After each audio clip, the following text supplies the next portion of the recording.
Last Tuesday, State Representative incumbent Matt Rinaldi and candidate Bennett Ratliff visited Mockingbird Elementary as part of a project-based learning assignment focusing on the roles and responsibilities of citizens. Abby was there to hear their reactions.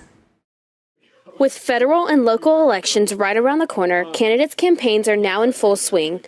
Current State Representative Matt Rinaldi and candidate Bennett Ratliff took part in educating Mockingbird Elementary learners about getting involved in politics. It's important to reach out to younger students in Texas because they're going to be the future leaders. So they need to know about government, about our lawmaking process, about how we can make our communities better so that when they're adults, they'll be as informed and as involved as we are, hopefully even more. For Ratliff, speaking at Mockingbird Elementary was a special homecoming. I love coming to Mockingbird. My kids went through Mockingbird and many years ago, and my wife taught here for a couple of years, and so this is kind of our home. I think it's important to look at how candidates have been involved in the community. Do they just show up when it's election time, or do you have people that are here all the time, that work here, live here, play here, and pray here? And I think that's important to know which candidates do that.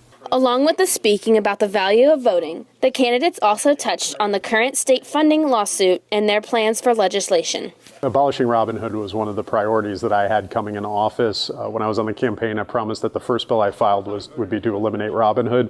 It robs our local school districts of millions of dollars, over $300 million since it's been implemented.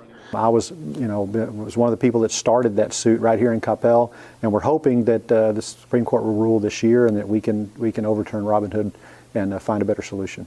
After hearing from the politicians, the learners had the opportunity to vote in a mock election. You really need to vote for good things so that good things can happen. I think it's beneficial for the candidates to come and talk to students so that they have a real-world application for what we're learning through social studies about voting and voting history and voting rights. Most of them don't have experience with politics in any way. They've obviously never had any experience with voting.